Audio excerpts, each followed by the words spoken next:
It's very likely that Cyberpunk 2077 will be the last huge release of this current console generation, and obviously CD Projekt Red kinda knows that, and they want to make sure that this is their highlight of this current console generation, which, I mean, that's a mighty goal considering the fact that The Witcher 3 Wild Hunt for many, including myself, is the game of this generation. So the expectations and hype and hope for Cyberpunk 2077 are massive, and CD Projekt Red knows that, and they know they need to nail this game, which is why a delay is not the end of the world, and if anything, it probably will ensure that this is a better game. Now with that said, there have been some issues with that we're going to be going over, including developer crunch, which a lot of this industry has reacted with, I guess you could say, a negative reaction, for good reason, because crunch is one of the worst parts of this industry, and it doesn't get taken seriously enough. But when you have developers working 80 to 100 hours a week, just non-stop for years, they're going to get burnt out, and that's a major problem facing this industry, and The Witcher 3 Wild Hunt is a notable example of crunch. Although what's happening with Cyberpunk 2077 right now, it's kind of being blown out of proportions with no real backing. It's just a lot of assumptions going around, and I want to discuss that more. But we have a lot of Cyberpunk 2077 news, information, and just a lot of stuff to go over. So if you do enjoy this video, make sure to hit a like and let me know your thoughts down in the comment section below, and consider subscribing for more content like this. So nonetheless, Cyberpunk 2077 there's been a lot of outrage, backlash for the last number of years. Maybe that's a given with a massive release. I'm sure the inevitable Grand Theft Auto 6 is going to face a lot of this, but some of the takes and articles written about Cyberpunk have just been laughable. Like, I haven't even been able to get to all of them, like this article from Paste magazine, which the title of the article was "Video Games Don't Need Defending Because They're Part of the Problem," and this came after the El Paso tragedy. And what's most striking about this article, it's not linking Cyberpunk 2077 because of, guns and all that violence. No, it's because of representation, a game that's unreleased. As they say, following this latest tragedy, following every tragedy, many politicians blamed video games for that, and we all already know this. We've discussed this many times over the years. It's ridiculous, but it happens, because everybody needs a scapegoat. Many then flock to defend video games, but the truth is, games didn't need to be defended. Video games aren't to blame directly for gun violence, but they're also part of the problem. And it goes on. You kind of get where this is going, and they bring up Jackie, the character from Cyberpunk 2077, and they take issue with what we've seen of him so far, and they use this, I guess, to try to make a point that video games shouldn't be defended. It doesn't make any sense, but my point is, this is the Cyberpunk 2077 outrage, which just will not stop. And as we get closer to release, more articles like this are coming for sure. And some other latest news which has come about, we have got confirmation that that mysterious 2021 AAA RPG from CD Projekt Red is not The Witcher 4, a Witcher spin-off, or something else. It's actually Cyberpunk 2077 Multiplayer. Now, this is some comments coming from a recent investor call that CD Projekt Red held.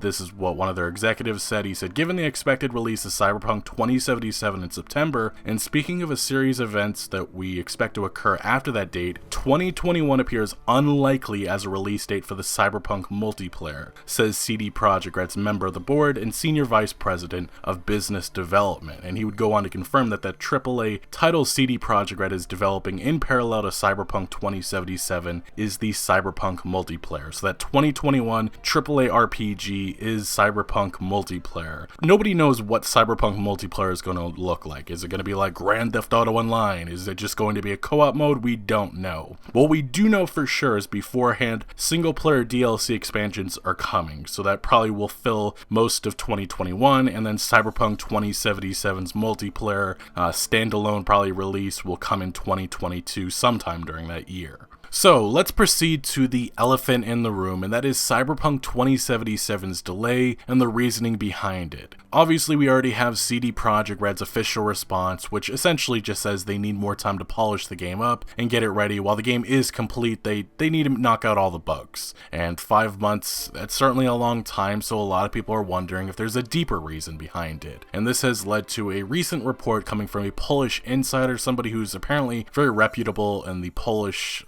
games industry. I'm not aware of this individual, but they call him the Polish Jason Schreier, some people apparently. Anyway, this has led to a report report, and this is what it says. Older systems like the rather weak 2013 Xbox One launch model might be the culprit behind Cyberpunk 2077's 5-month delay. The report comes from Polish film director Boris Nispelek, I said that wrong probably, who may have knowledge about the goings-on at CD Projekt Red. On a recent podcast, he said that Cyberpunk 2077's performance is extremely unsatisfactory on the original Xbox One systems due to the limited hardware. What this recent report has led to is a lot of concern that the game will be downgraded. Reminder, The Witcher 3 Wild Hunt was downgraded. That's something that CD Projekt Red acknowledged all the way back in 2015. With Cyberpunk 2077, they've been much more careful. On all of the gameplay demos you've seen at the top of this screen, this is a work in progress. There's a reason for that. They want to make sure that people know that the game probably won't look this way once it releases in 2020 or late 2020 now. So CD Projekt Red definitely being more careful, but they also want people to know that game development changes. There's compromises that have to be made. So about this report and the fact that apparently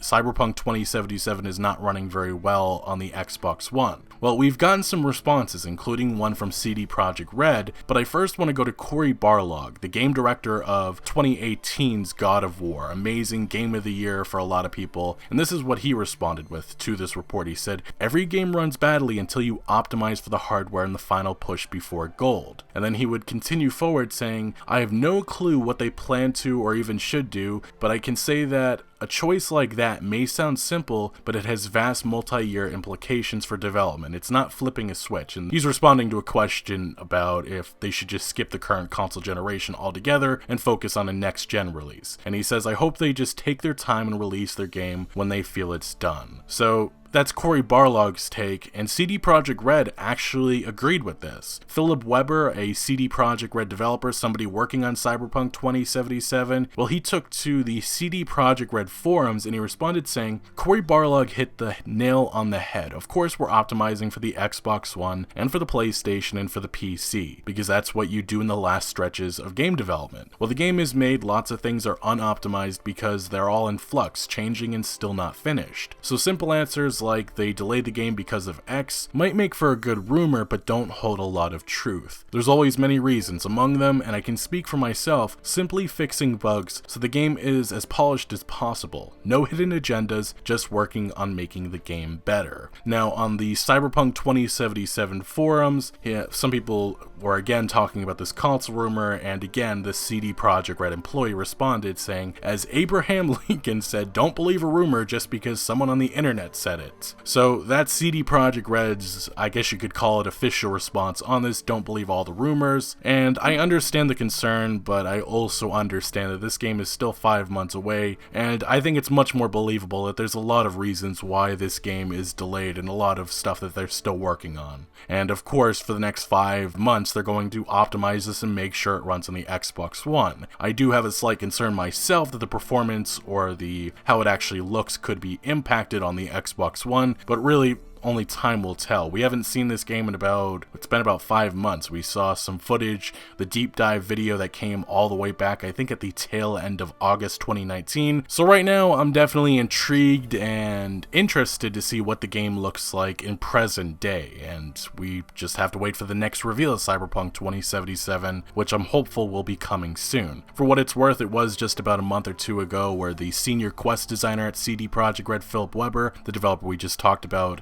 his comments on the CD Projekt Red forums, well, he posted an image on social media of him playing Cyberpunk 2077. Anyway, let's continue on because there is some more news that I do want to get into, including Cyberpunk 2077 crunch, and some of the misinformation and assumptions that people are making right now. Proceed to this article from Video Games Chronicle, which basically outlines what was said. During the call, this is an investor call when CD Projekt Red officially delayed Cyberpunk 2077. This is what's led to a lot of outrage.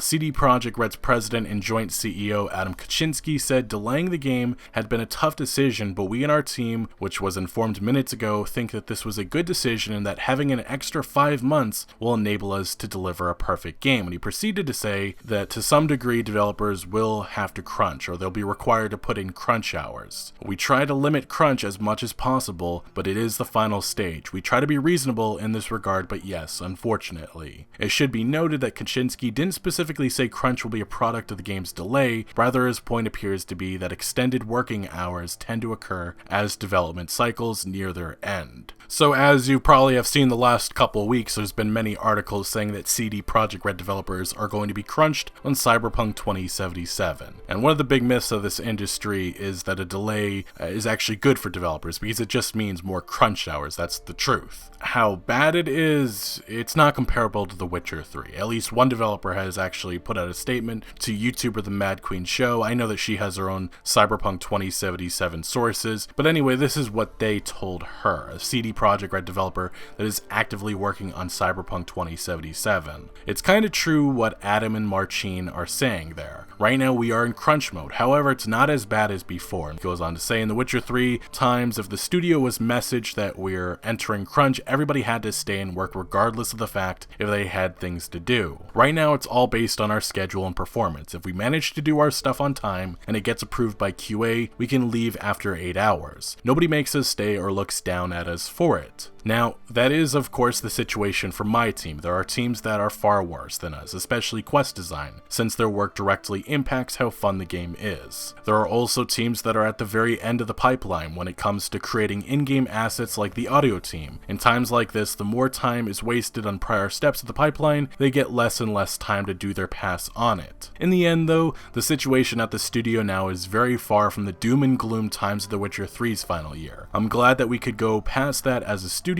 We're not fully there yet, but I expect there will always be people staying late, resulting from a mix of deadlines and high ambition. And again, that is coming via the Mad Queen Show, an amazing Cyberpunk 2077 YouTuber and source. Check her out if you haven't already, and she has of course her own CD Projekt Red source, somebody who is actively working on the game, and this is their statement. So I don't know what crunch is going to look like, but I definitely know that based on CD Projekt Red's comments in the past, they're going to be very careful, because I know that they do not want to see a Jason Schreier article from Kotaku pointing out that it's been cruel, it's been harmful, it's been horrible, the development of Cyberpunk 2077, because yes, this matters. This stuff does make a studio look bad, and much of this gaming industry, whether that be Rockstar Games or Naughty Dog, have been forced to address their crunch issue. And I know a lot of people think of crunch as just some overtime, a few hours over. No, this is 80 to 100 hours a week, and eventually people get burned out and they leave this industry. So when you look at games and you see why is this look this way when it looked like that way in the past, well, you also have to remember that talent matters in this AAA gaming industry. And if these talented developers end up leaving these studios because they're burnt out or because they can't handle the pressure, you have to understand that the next person who comes up probably won't be as experienced, or they're not going to be bringing the same thing to the table. Developers aren't replaceable like that. So I do think that this AAA gaming industry in its entirety has to do a better job at caring for its developers, and I really just hope that the crunch at CD Projekt Red doesn't get bad. And there is one thing that I do think could benefit CD Projekt Red in Cyberpunk 2077, and this is a recent announcement which actually just came today, I believe, that QLOC is joining the development of the game. Now, if you're unaware, QLOC, they took to Twitter saying, "We're providing support on the development and testing of Cyberpunk 2077. So they're adding QA testers, which it's been notable in the past that QA departments in this gaming industry, quality assurance,